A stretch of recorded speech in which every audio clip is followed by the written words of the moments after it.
Okay. Let's see if we have to go live. Maybe it's already. Yeah, it looks like it's already live, but it's not really. Oh, here we go. Yeah, there we are. We're in it. We're already streaming. So welcome to the secret stream. This is Wednesday. Ask Me Anything. Testimonies about heaven and hell. Thanks, everybody. We had a little technical difficulty with the last one. Thanks for getting in here. Yeah. Okay. We had some problems, but we're here. What's up, Maya? What's up, Walking Dude? Colin the Cube. Mariola, thank you for coming. I'm back. Look, the computers. It was all about the computers. Get your questions in the chat. I tried to copy all of your questions and put them over here. If you want to re-put yours in there. Hey, Chris. Hey, Matthew. Hey, Young. William. We're talking about heaven and hell. I will prioritize any questions that are about heaven and hell. Matt's making fun of my router. It was actually, something about there was a delay on the audio. I don't know. You guys heard it, but now it's perfect. Okay. Let's talk about heaven and hell. What is heaven and hell? I'll tell you exactly and directly. A state of heaven for us is the union of what is good and true within us. More so than pearly gates, more so than magnificent palaces. That's what creates all that stuff that heaven is. A state of hell is a union of the evil and false within us. When the good in a spirit person is united to the true, spirit person being us when our bodies have died, then that individual arrives in heaven, because as already stated, that union is heaven within us. On the other hand, when the evil is united to the false within us, then we arrive in hell, because that union is hell within us. The process of union takes place in the world of spirits, because we are then in a halfway state.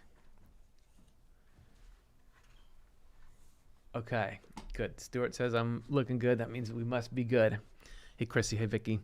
This is out of order, but Vicky says, where do people who took their lives go? We're talking about heaven and hell. You can never know based on any one action where anyone's going to go. Because as we're just saying, what's heaven? Heaven is a union of the true and the good. And hell is a union of the evil and the false. So it doesn't, no single action, even taking your own life, we can't know by that whether you had the true and the good united in you through a lifetime of loving what's true and good, or the evil and the false. So you don't, because you don't know like what's the person's motivations, what's their state of mind at the time. Do they understand what they're doing? Were they overwhelmed and they regretted what they did? You don't know. So really what makes us go somewhere is when we have what is good united to what is true. That creates heaven inside you, which pulls your spirit into heaven. What's evil is evil united to what is false is what pulls you in a hellish direction, regardless of whether it's a particular thing that you did at any one time. All right. Man, I know that we had Dusky. Dusky, are you back? Dusky had asked a question way at the beginning of the previous live stream, which said, are there any other mystics that you have studied, i.e. Rudolf Steiner, Carl Jung, etc., that any that fall in like with Swedenborg? I have not in any serious sense. I will say something, though. Carl Jung studied Swedenborg extensively. He wrote about him in several of his works, and many people believe was heavily influenced by Swedenborg. So in a way, I studied some of Carl Jung because I studied his influence. All our evils, we have no truths. All right, I'm back. Something weird had happened. This is a good day for that. No, especially like the state of being a human being on Earth is that you always are going to have. On Earth, you have often that state where there are actually both truths from good and falsities from, well, truth and falsities together, sure. Some falsities are from evil, some are just from ignorance. But even if there's some little spiritual, the equivalent of a little membrane that God keeps true things and evil things apart in. Basically, in any given day, you can have plenty of true thoughts that go through you and plenty of evil thoughts. The only, very rarely are any of us in this world, in this life, completely devoted to goodness or devoted to evil. This is a mix. We're sorting that out throughout our life, and hopefully through regeneration, we're changing that. The process in the spiritual world is actually not to remove our evils. So you can't ever get rid of your evils. And if you choose evil, you can't ever get rid of your good. But whatever you love overall, like whatever you've committed yourself to, if you committed yourself to good, your evils don't disappear. The false things you've thought, the evil things you've acted on, that doesn't disappear from your nature, but it goes dormant. Swedenborg says it's pushed to the outside, and when you're truly regenerated, it's outside and tending downward. Because if it's on the outside, like you don't really do that stuff, but it keeps trying to get back in, and you're, okay, I'm going to do it again. But once you really moved on, it's outside and tending downward. But it's always there, and it can actually still be called back up if we need to go through that process. Swedenborg even talks about angels in heaven getting let back into their worldly state, like how they were when they were just people and had evil things that were occupying their minds. And in there, they can be further reformed and further reformed. Yeah, let's see what else we got here. So I talked about where do people who took their lives go. NNM 38, is there time in heaven?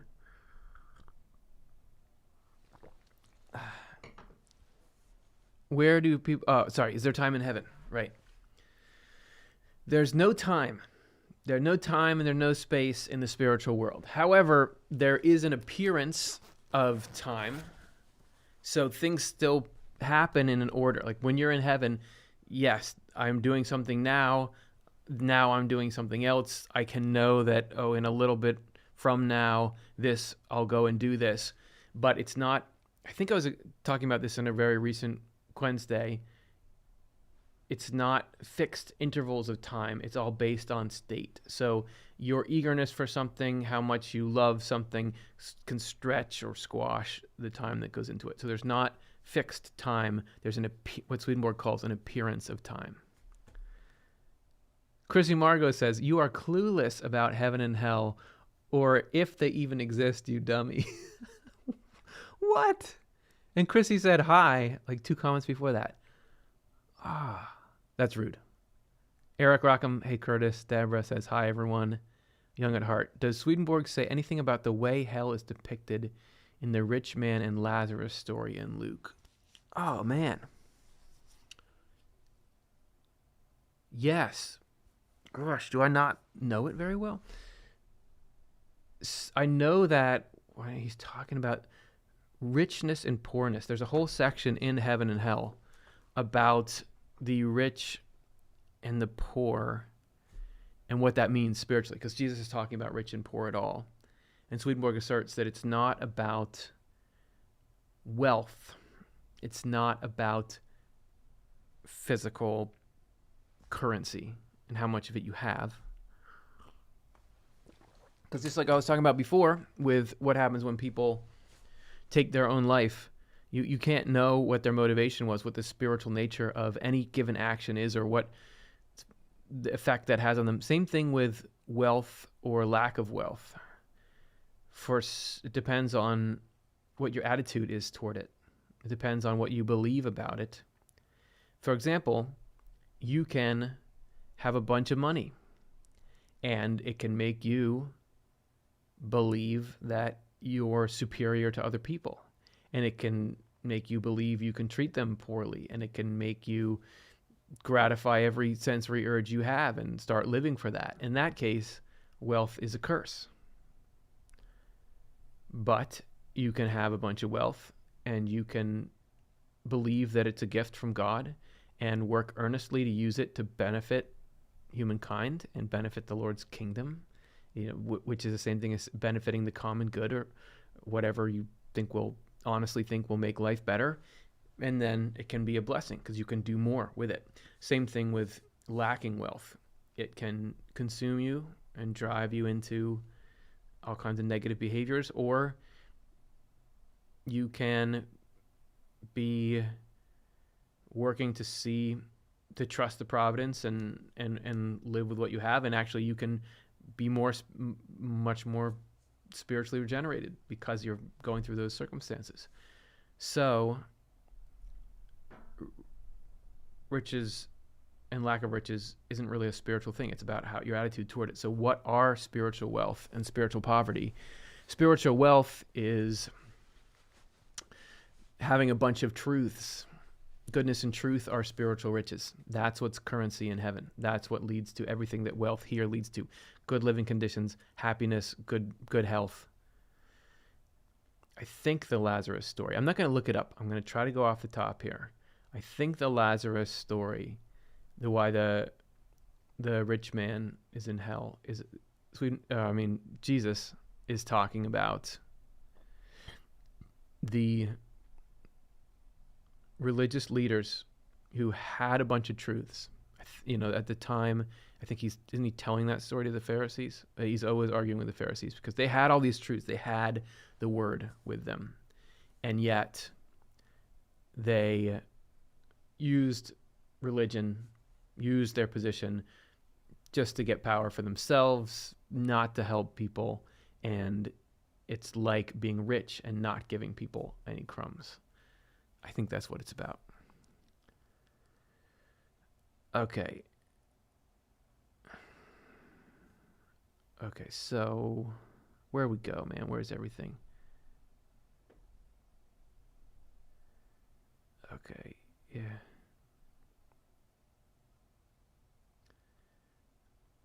All right, where are we going? Man, sorry, I got way down farther. Matt Klein question. Thanks everyone. What percentage of this is me trying to scroll through these little comments? Thank you for putting up with that. This is the Heaven and Hell Wednesday show. I'm going to try to rip through a few of these. It seems impossible due to a need for an equilibrium, this is Matt Klein, to be only in a heavenly state on earth. But how do we know what is truly heavenly truth while we are here on earth?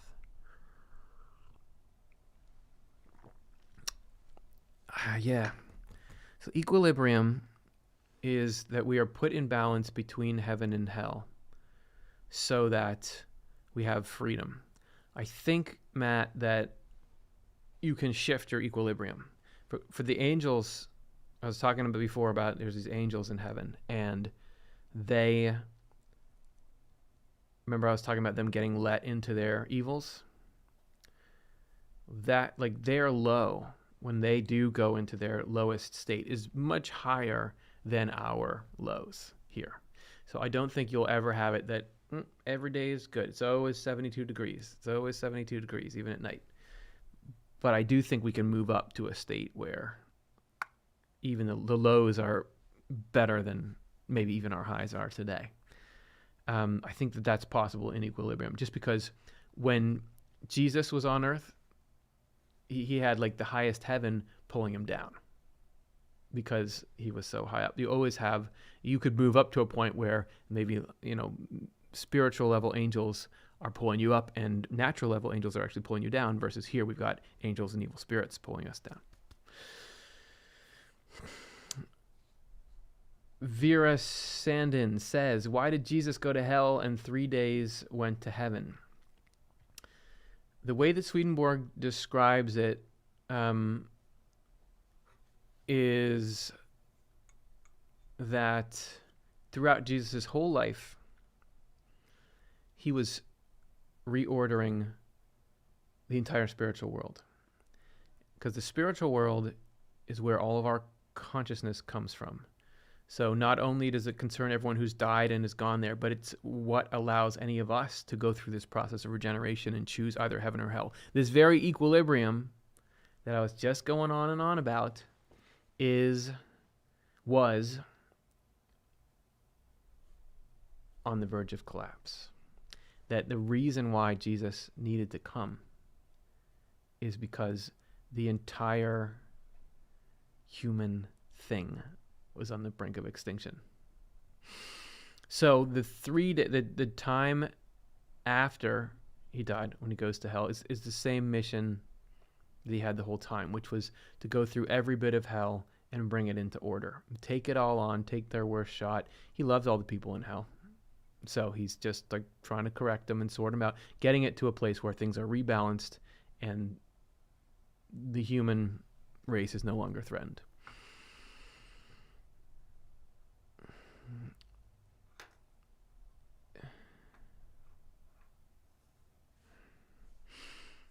Dylan Jack, is there a heaven overruled by an evil God? No. There's only one heaven that's by a nice God, the nice God. In hell, there are a lot of demons, which are people who are committed to evil and falsity, who Swedenborg says look up to other demons and see them as gods because they worship anybody who has a kind of power. But it's all really a mirage because none of those demons actually have power. It's really just divine providence governing hell through these different structures. So there's no actual evil being that has real power from itself like God does. Okay. Hey, Dusky.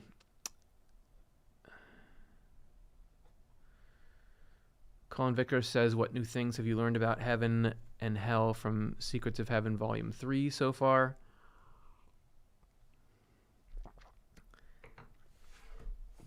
If we're talking about heaven as a state of mind, just today, and I'm going to make a video about it, mark my words, it's going to be Secrets of Heaven 1936. I wrote it over on my whiteboard over there. Swedenborg just rattles off these 5 mind-bending truths about heaven because he's trying to show you how different things seem from the way that they are. So he says, your rational mind wouldn't believe it if it learned that.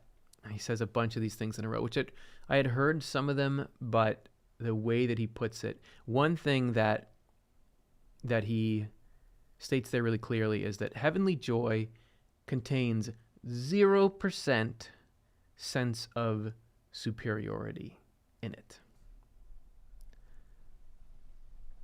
It means you have no percentage of actual heavenly joy is a feeling of, I'm so glad that I'm better than these other people.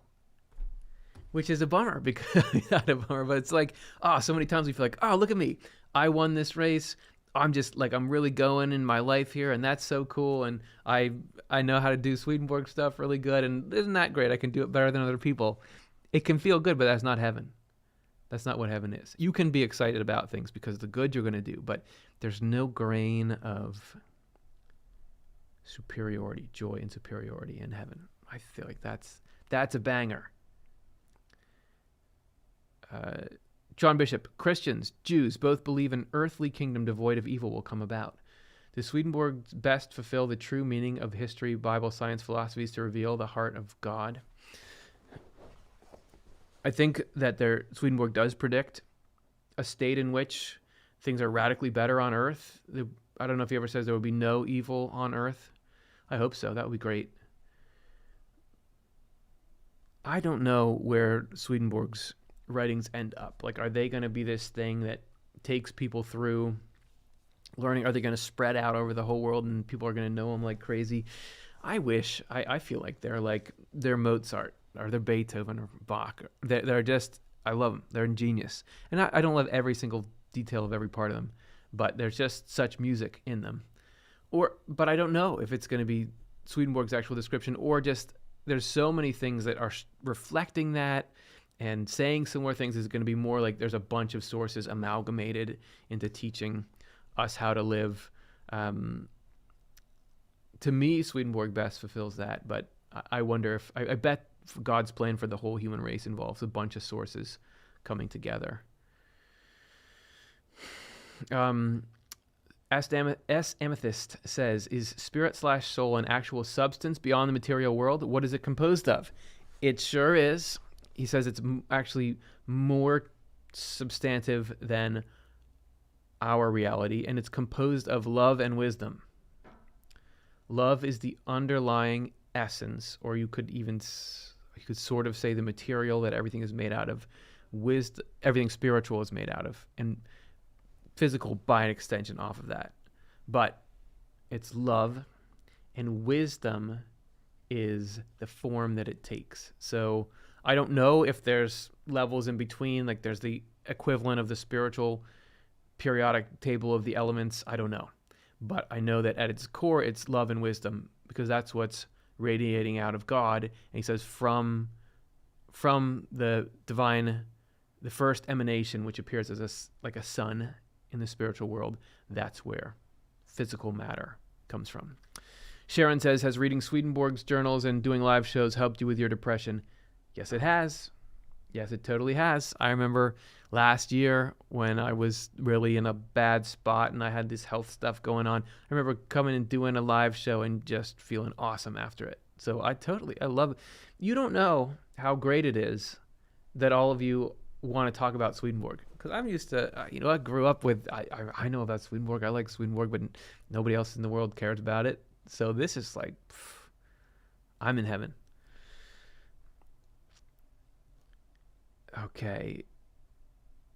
Maya says, is there a program where it was discussed how these visions happened to Swedenborg? During sleep, meditation, did he write about being able to control the flow of information? I don't know if we did a program about it, but I'll tell you nice and quick that he had all the above. So generally, he was aware of spirits all the time. So he would be at his desk writing heaven and hell, let's say. And as he was writing parts of it, there would be spirits commenting on it and trying to push him and I don't like that. So he would, in dreams, like crazy, see his journal of dreams. I have it copied over there. Pretend I went and got it and showed it to you. That it shows when he was having these sort of introductory experiences that led to it.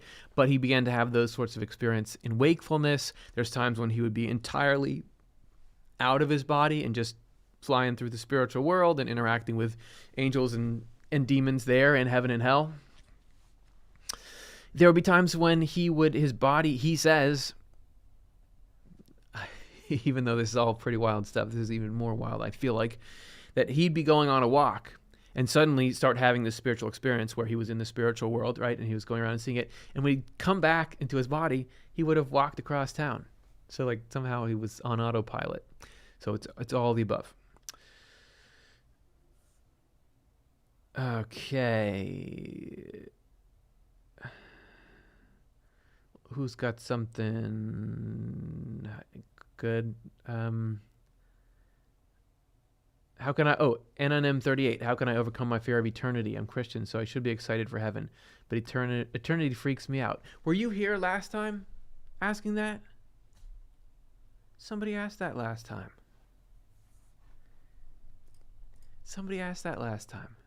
Okay. I don't know if it was the same, if it was you and I'm giving you the same thing again, but there's a show we did called How to Not Freak Out About Eternity.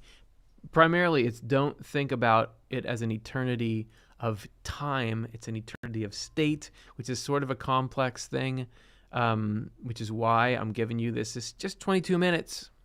This is a whole episode we did on it here. So I'm posting in the chat right now. That's our episode, How to Not Freak Out About Eternity. Okay. Angela B. says, hello, do non-Christians or agnostic people go to heaven? Yes. Heaven is the union of the good and the true inside you. There's a section here. Come on now. In heaven and hell. Oh yeah. Man. You tell me what's that little heading on there? It's probably out of focus. Non-Christians is this whole section about non-Christians because his audience was Christian. Oh yeah, I'm seeing it on the screen. You can't really see that at all. Non-Christians in heaven. There's a lot of time when non-Christians actually didn't have some of the barriers that the corrupt Christians Swedenborg was noticing in his day had, so they more easily accepted heaven than Christian people.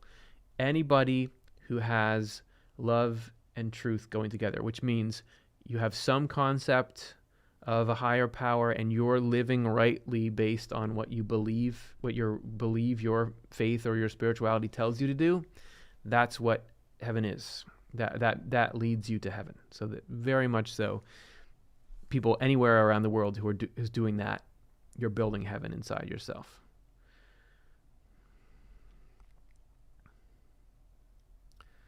Okay, Jojo says, how do I get over my fear of death?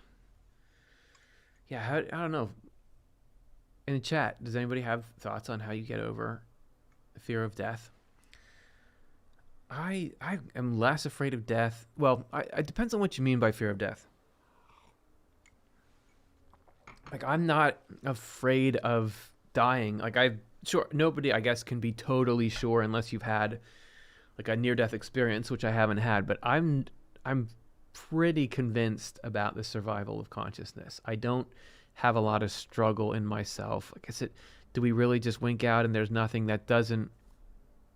It just seems to me like that's not what's going on.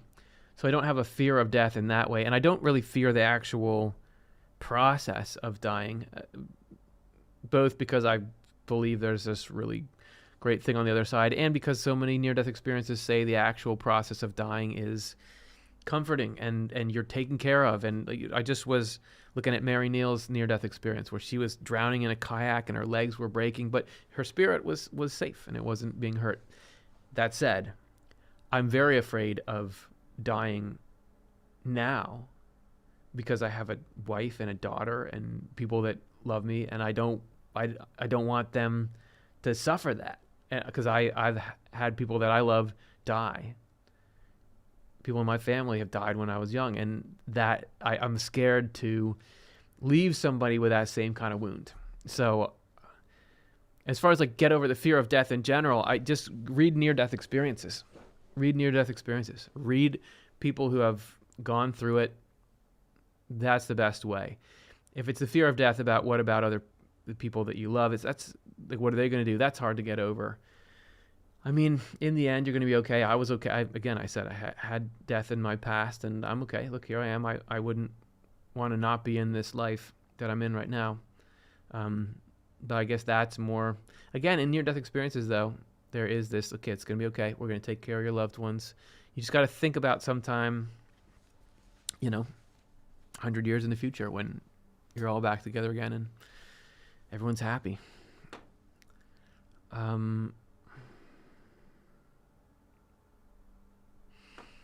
Jose says, do angels spend time doing equilibrium on earth? How do they act on earth? Do they spend time here, but they also have their activities in heaven? They're doing both at the same time. So we are compound beings. Like, we're physical and spiritual at the same time. You have a body. I think that everyone would agree if I lost my arm in an accident, that my spirit wouldn't have lost a part of it. I wouldn't be less myself. But we've got this physical body and the spirit inside of it. So the spiritual part of you is what angels are interacting with. And your spirit is in the same world that they're in. Your spirit's in the spiritual world. So angels are doing their equilibrium. They're helping through their connection to the spiritual part of you. So, and it's actually, throughout the life that they're living that they affect you like that. So they're doing both. They're multitasking, doing both at the same time.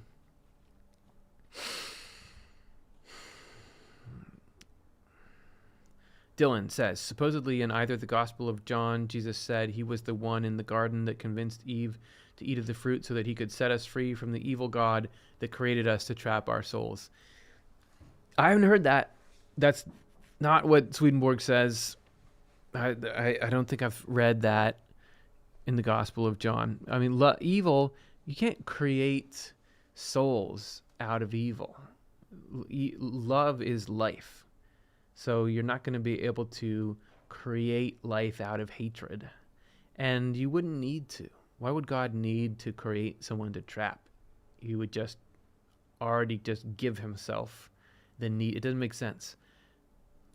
Love, because if you're evil and you want to hurt and trap things, you don't care about their freedom. You don't care about love itself is this consensual bond. So it only makes sense that a good being could create beings and want to give them free will to see if they wanted to enter into love or not. You couldn't, the physics of being evil and creating something outside you that's alive doesn't add up. Well, that's my opinion anyway. Okay, someone's talking to Angela.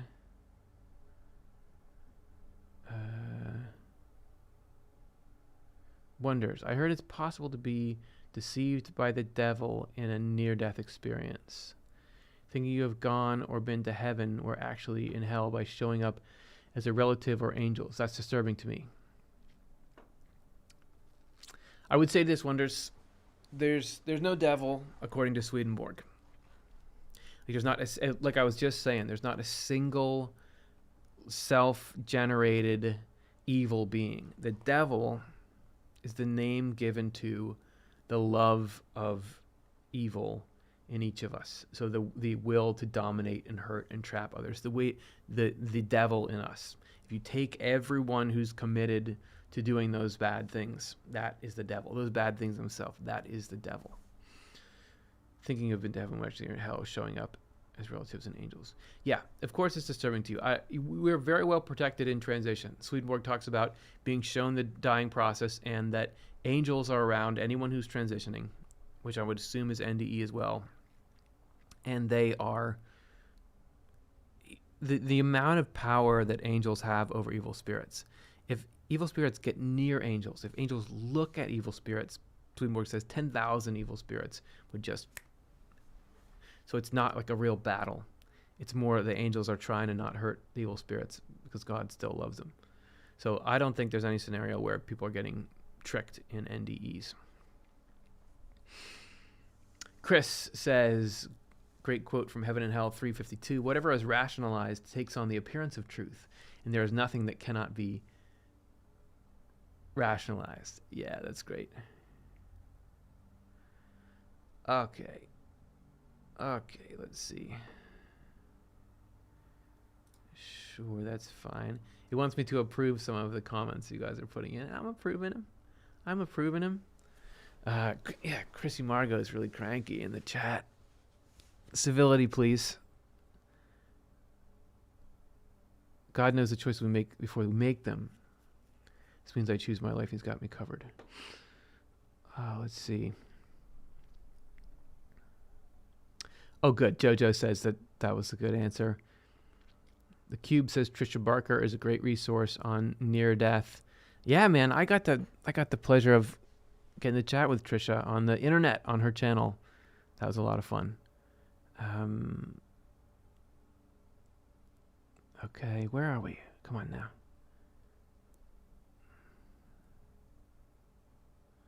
Yeah.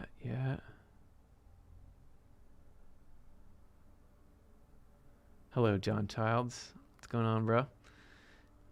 Okay. Oh, and we're getting right near the end of our Wednesday. Have you listened to the... Star Brother says, have you listened to Leslie Flint recordings? No, I don't think I have. Is it good? Gail Single says, there's a demonic realm with many demons far worse than we can imagine a devil to be. I think Swedenborg would agree with you there.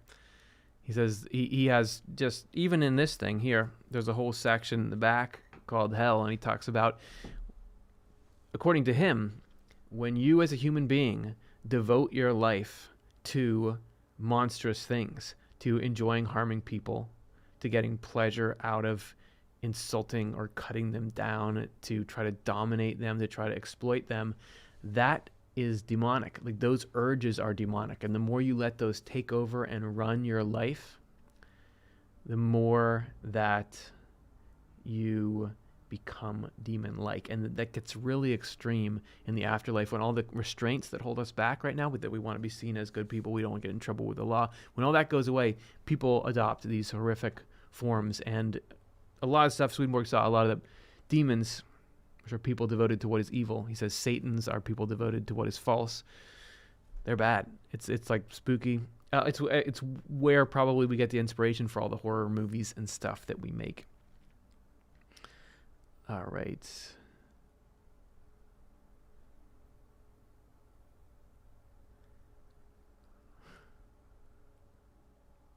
Okay.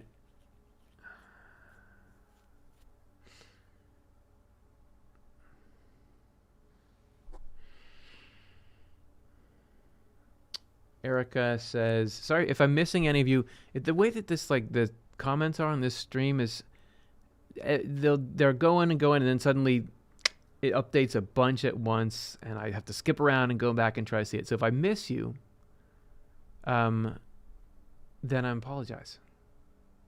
And either you can try to write it again here, and I'll get to you, or you can write it afterwards in the comments, and then our team goes through each comment and make sure we organize it.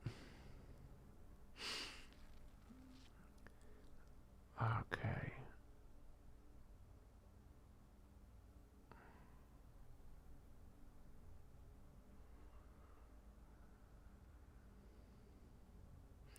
As Amethyst says, by the way, I have some problem with depression too, so I know what that's like. Thanks for this resource and source of inspiration.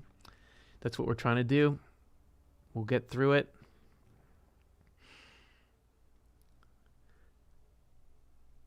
Vicky Marinu says, can you learn love when in hell?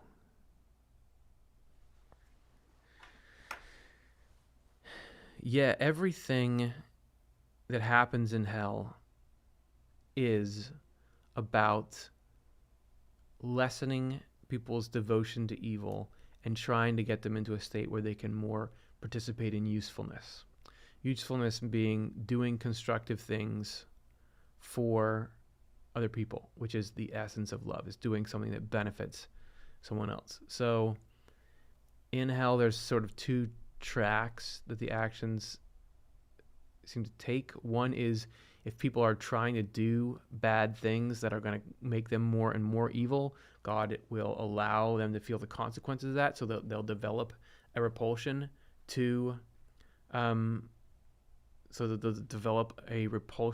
to those things and not do them anymore.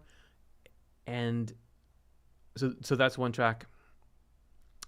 And then the other side is to try to get people into doing more menial things that are outside of love of self. So I think everything is trying to teach you how to love more. And in hell, there's more just mitigation, because people, the state of being in hell is a state of saying, I reject love. I reject doing nice things for people because I enjoy more being mean. So yes, it's just not nearly as effective as learning love in heaven.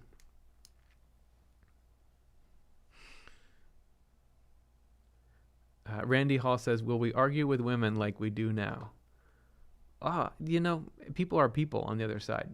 So a lot of the arguments that people have here are about petty things. It's just because we're squeezed and stressed. But if you're devoted to being argumentative, you can end up arguing in the other life as well.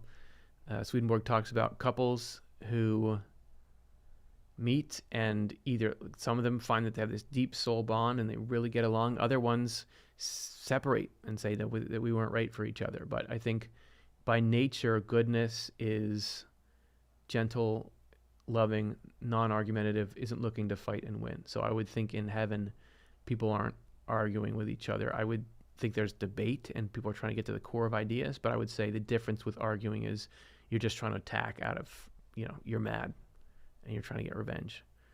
All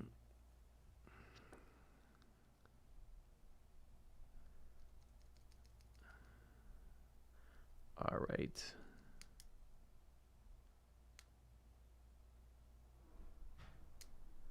Cool. This is a good one. This is the end. Oh man, we're at the end of the time.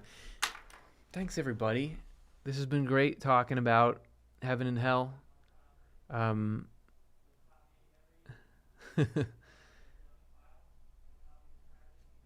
Cool. Good. Glad everyone enjoyed it. Thank you for coming. And if I didn't get to your question, write in the chat. If you're watching this in post, write your question in the chat. Our whole team still wants to talk to you. Thank you. Take it easy, everyone. Hey, Carl. Hey, Eric. Yeah. I would never want to leave. I'm always, when I'm trying to leave, I'm like scanning for another question, but we got to go. We'll be here next week. Same place, same time. Thank you. See you later. Fine. Last one. Rainbow Dragons 123. What if you meet God and you disagree with him?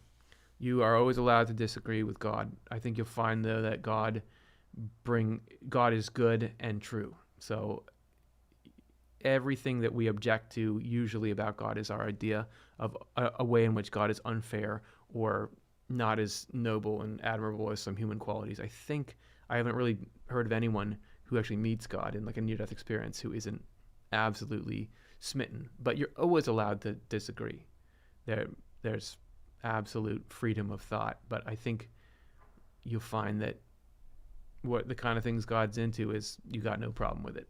That's my sense anyway. See ya. Bye, everybody.